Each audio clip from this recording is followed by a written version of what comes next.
Joining us from Chicago, we have James Bianco, president of Bianco Research, joining us from Chicago. So what do you think about this move by the IEA? I don't think it's going to be effective in the long term. They've tried this a couple of other times in 1991 and 2005.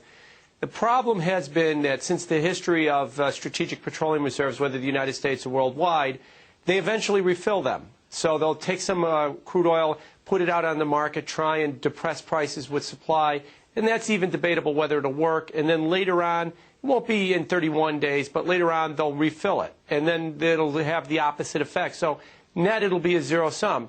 Now, if they're going to not refill it, that's going to be a major change in policy since they've invented these in the 1970s, because they've always refilled it every time they've run them down.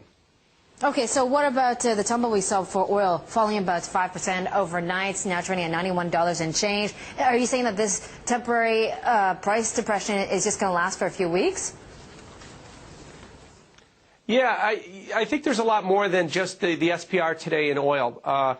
What you've seen with the oil prices over the last several years is they've moved up and down with the economy.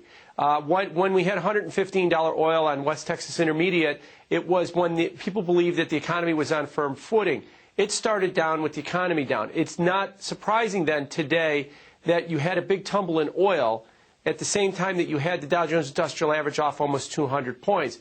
We're fond of saying that when you do get lower oil prices and lower gasoline prices, you're not going to like the reason why, because it's usually going to mean the economy is slowing. If you look at the price right now, we're less than $1 below the levels we were at this morning U.S. time when the announcement was made. We had a bigger decline, or $2 of the decline came before the announcement, and that was on the prospects of a weaker economy. Okay, so where are you saying that oil prices are headed? Can you give me some targets here? Yeah, I mean, the oil prices have been in a downtrend now for about 2.5 months.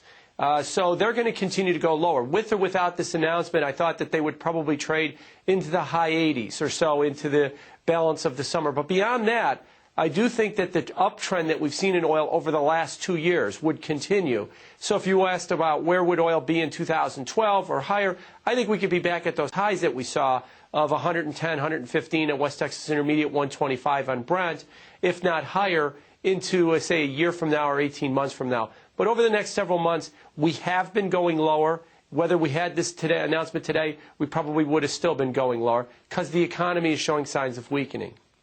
Okay, so bottom price then, bottom barrel pricing, could we see $80? Not quite that low. I'd probably say mid-80s or so on at least West Texas Intermediate, probably $100 or so on Brent.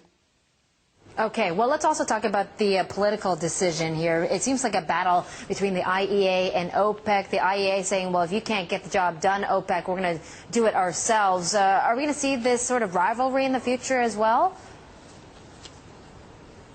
Yeah, I think so. I mean, OPEC has had some real problems. They had recently completed a meeting in Vienna, which they called the worst meeting they ever had when they was run by the Iranians, and everybody walked out of the meeting. So there's a lot of political discourse within OPEC. And then on top of that, there's a lot of worry about the effects of high petroleum prices on economies worldwide, especially the U.S. economy, which is very dependent on gasoline prices. And so you've got people feeling a need to try and do something about the price of crude oil. It's kind of concerning, at least from my perspective, that their answer is to try and manipulate the price as opposed to trying to fundamentally change supply and demand. Because when you try to manipulate the price, you usually get a host of unintended consequences. We don't know what they are now, but they will eventually show up. All right, James, thanks for sharing your thoughts today. James Bianco of Bianco Research joining us from Chicago.